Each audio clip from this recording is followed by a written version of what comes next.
Sadhguru Nath Maharaj Ki Jai, and welcome to Jagadambe Reads the Holy Books of India, Mahabharata 186. As you may remember, Krishna came to the forest to see the Pandavas, and Markandeya came too and told stories. Krishna stayed with the Pandavas for several days and went back to Dwarka. Duryodhana's days of peace were drawing to a close. He had thought that 13 years was a long time, but the major part of the exile of the Pandavas was over. It needed only 2 years to be over. He had to sit up and think out ways and means of lengthening the 13 years. Once a Brahmin came to the court of Dhritarashtra. The king, as usual, asked him about the welfare of the Pandavas. The Brahmin spoke for hours about the difficulties they were undergoing, of the strength of Bhima, of Arjuna and his winning the Pashupata from Lord Shankara, of his killing the Kalakeyas and the Nivatakavachas.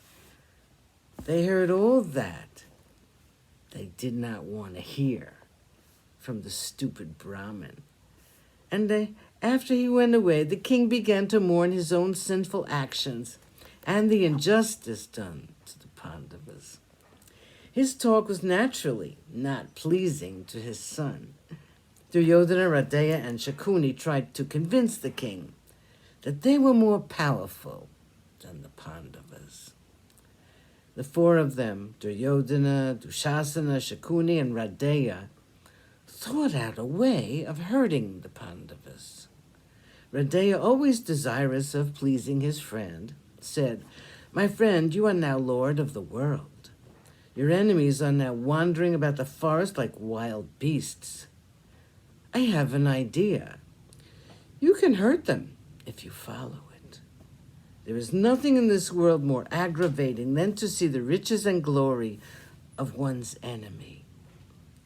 It is greater than the loss of wealth and kingdom. Let us all go to the Kamyaka forest and stay there for a few days. Let us make it a pleasure trip. We'll go with all our women and all our attendants. Seeing your splendor, the Pandavas will burn with anger and jealousy. Looking at your wives, Draupadi will be livid with envy. Let us go to Kamyaka." Duryodhana approved of the suggestion of Radeya. He said, "You are very dear to me, Radeya.